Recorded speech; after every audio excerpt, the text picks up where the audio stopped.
আসসালামু আলাইকুম। ডিজাইন সিস্টেমের আরও একটি ক্লাসে আপনাকে স্বাগতম। This is Ataullah Akram, graphics and UI UX designer. Design system সম্পর্কে গত ক্লাসে আমরা থিওরিক্যাল অনেকগুলো জিনিস আলোচনা করেছিলাম। সো আজকের ক্লাসে আমরা প্র্যাকটিক্যালি দেখব ডিজাইন সিস্টেমটা কী জিনিস।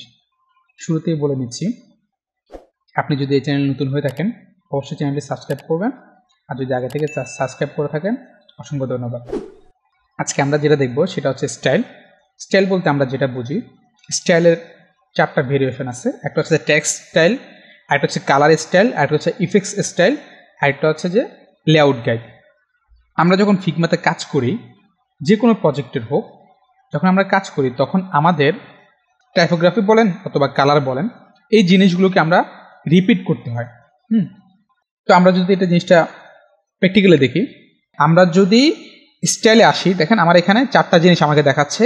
স্টাইল, আমি টেক্সট স্টাইল, আমি চাইলে টেক্সটের স্টাইল ভেরিয়েশন ক্রিয়েট করতে পারবো, ঠিক আছে। কালার, আমি চাইলে কালারের স্টাইল ক্রিয়েট করতে পারবো। ইফেক্টসের স্টাইল ক্রিয়েট করতে পারবো।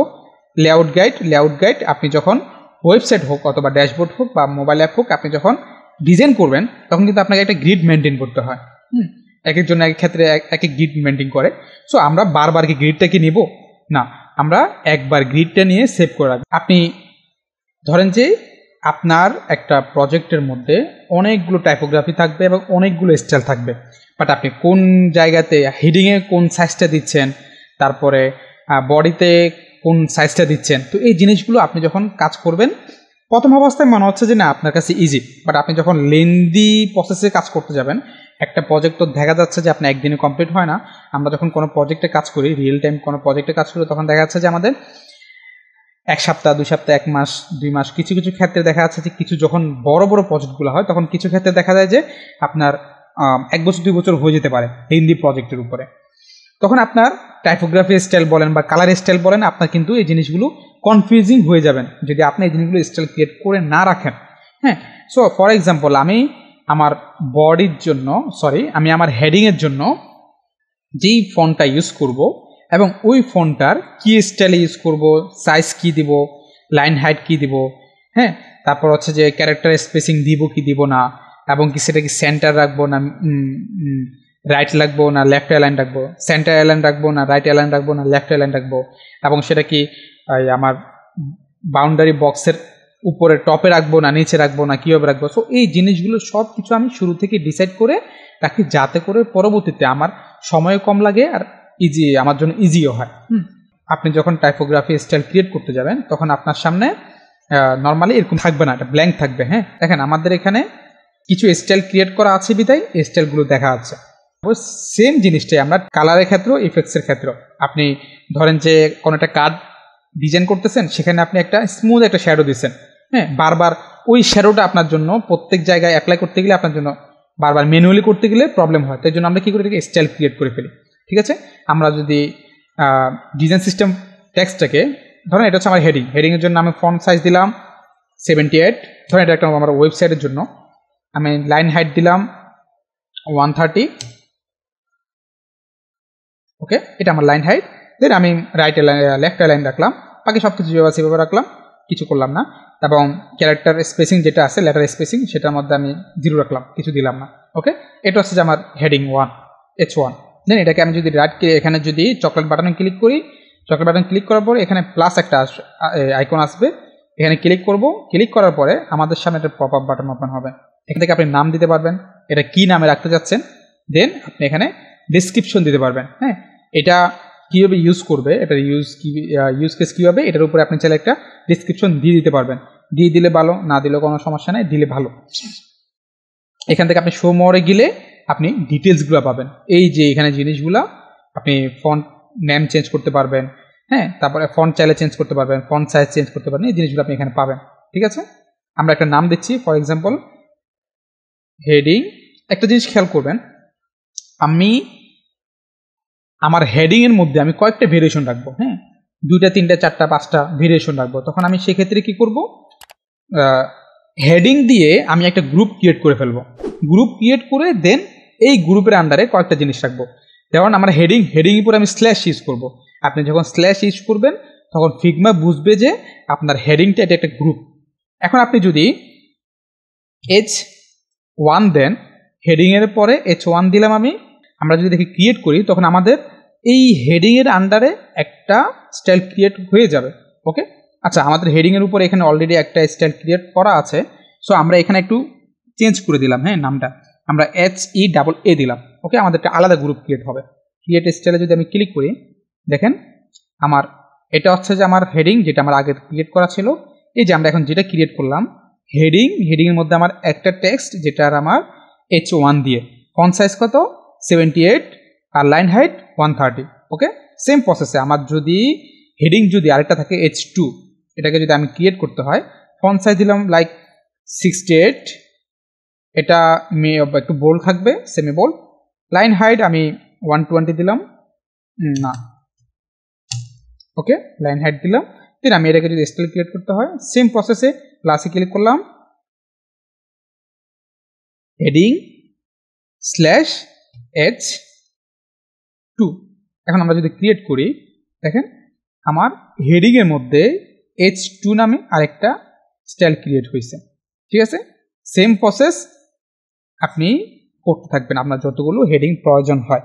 এখন মনে হলো যে আপনার এই যে হেডিংটা করলেন, যে স্টাইলটা ক্রিয়েট করলেন, এটাকে আপনাকে একটু চেঞ্জ করতে হবে।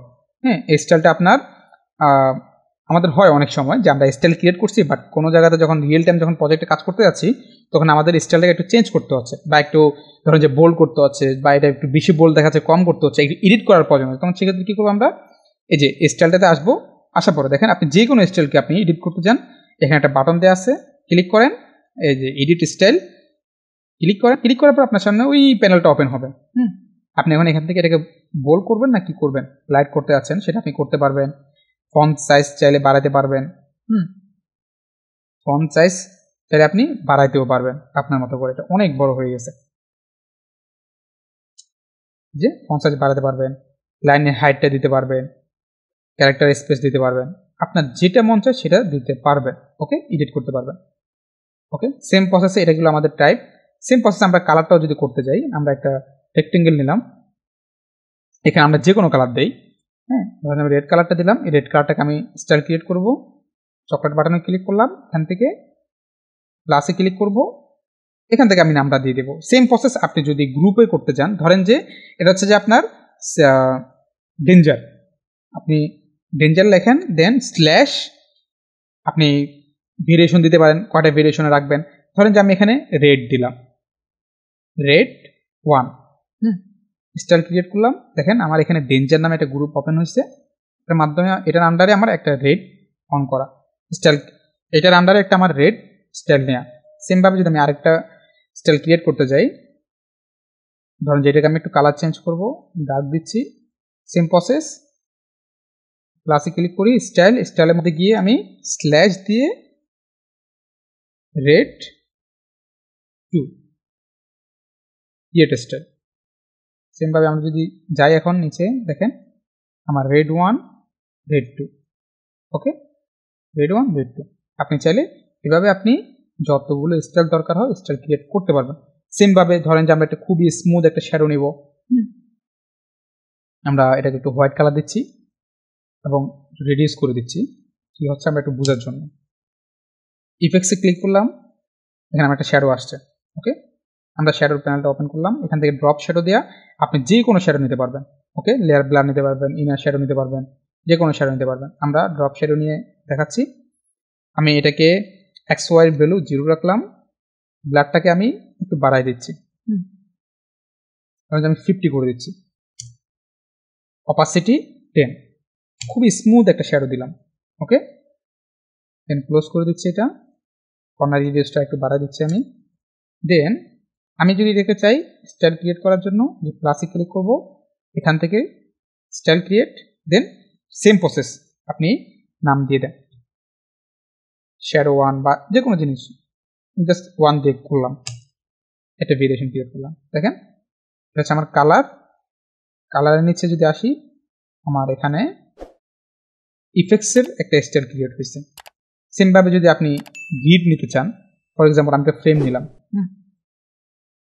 এই ফ্রেমের মধ্যে আমি গ্রিড দেব জাস্ট র্যান্ডমলি এক্সাম্পল দেখানোর জন্য, এবং এই গ্রিডের সাইজটা আমি একটু কমাই দিচ্ছি।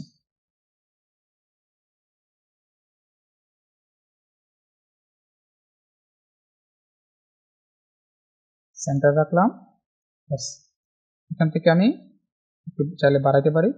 ধরেন যে এটাই আমার গ্রিড, আমি এটা আমার ওয়েবসাইটের জন্য নিছি, এটা আমি এখানে সেভ করবো, সেম প্রসেস। এখান থেকে প্লাসে ক্লিক করবো, এখানে একটা নাম দিয়ে দিলাম 01 হোয়াটএভার নাম দিয়ে দিলাম। এখন দেখেন আমার টাইপোগ্রাফি স্টাইলও ক্রিয়েট হইলো, তারপরে হচ্ছে যে কালারের স্টাইলও ক্রিয়েট হলো, ইফেক্টসেরও স্টাইল ক্রিয়েট হলো, দেন আমার গ্রিডের জন্য আমি স্টাইল ক্রিয়েট করলাম। ঠিক আছে, যে কোনো স্টাইলকে আপনি যদি এডিট করতে চান এখান থেকে এখানে যে বাটনটা আছে বাটনে ক্লিক করবেন, এডিট স্টাইল, এখান থেকে আপনি আপনার মতো করে ভ্যালু চেঞ্জ করতে পারবেন, যা করার প্রয়োজন চেঞ্জ করতে পারবেন। ঠিক আছে, যে কোনো। এখন যদি কোনো ইফেক্টসকে যদি ডিলিট করার প্রয়োজন হয়, রাইট ক্লিক করেন এখান থেকে ডিলিট, তাহলে এডিট করতে পারবেন, অ্যাড ফোল্ডার করতে পারবেন, ওই যে সেম প্রসেস আমরা স্ল্যাশ দিয়ে যেটা করছিলাম আপনি চাইলে ফোল্ডারের মধ্যে করতে পারবেন, কাট করতে পারবেন এই ইফেক্টসটাকে, আপনি এখান থেকে চাইলে কপিও করতে পারবেন, ডুপ্লিকেট করতে পারবেন। ওকে, ধরেন আমি যদি এই শ্যাডোটাকে যদি কপি করতে চাই, মানে আরেকটা আমার অন্য একটা ফাইলে, এখানে যে স্টাইলটা ক্রিয়েট করছে আমি অন্য ফাইলে আমার সেম স্টাইলগুলো থাকবে, কপি স্টাইল ক্রিয়েট করলাম,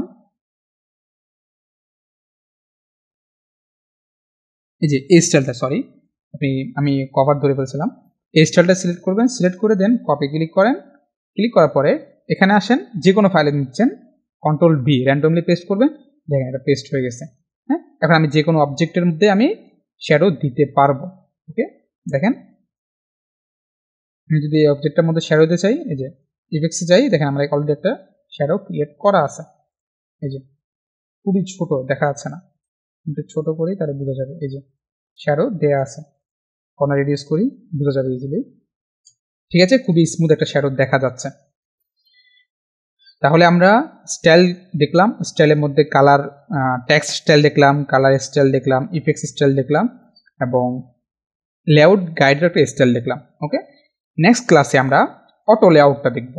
অটো লেআউট নিয়ে অনেকগুলা জিনিস আছে, আপনি যদি অটো লেআউট মেনটেন করতে পারেন ফিগমাতে, আপনি যদি অটো লেআউট অ্যান্ড কম্পোনেন্টস এই দুটো জিনিস যদি আপনি বুঝতে পারেন বা প্রপারলি মেনটেন করতে পারেন, তাহলে আপনার জন্য কাজ করা অনেক অনেক অনেক বেশি ইজি হয়ে যাবে। ঠিক আছে, আপনি অটো লেআউটের মাধ্যমে রেসপন্সিভ করতে পারবেন, একটা ডিজাইন করে ওটাকে বিভিন্ন ডিভাইসে কনভার্ট করতে পারবেন যদি আপনি অটো লেআউটটা প্রপারলি মেনটেন করতে পারেন। ঠিক আছে, দেন আপনি যদি কম্পোনেন্টটাও মেনটেন করতে পারেন প্রপারলি বুঝতে পারেন, তাহলে আপনার জন্য ফিগমা ধরেন যে 50% ইজি। ফিগমা আপনার জন্য 50% ইজি যদি কম্পোনেন্ট অ্যান্ড অটো লেআউট যদি ঠিকমতো বুঝতে পারেন। সো আজকের ক্লাসে আমরা এই স্টাইলটা দেখলাম, নেক্সট ক্লাসে আমরা অটো লেআউটটা দেখব ইনশাআল্লাহ। ঠিক আছে, সো এই ক্লাসটা যদি আপনার কাছে ভালো লাগে থাকে অবশ্যই লাইক করবেন, কমেন্ট করবেন, এবং যারা ইউআই ইউএক্স নিয়ে কাজ করতে চায়, ইউআই ইউএক্স শিখতে চায়, তাদেরকে শেয়ার করবেন এবং সাবস্ক্রাইব করবেন যদি সাবস্ক্রাইব না করে থাকেন। থ্যাংক ইউ, দেখা হবে ইনশাআল্লাহ নেক্সট ক্লাসে। আসসালামু আলাইকুম।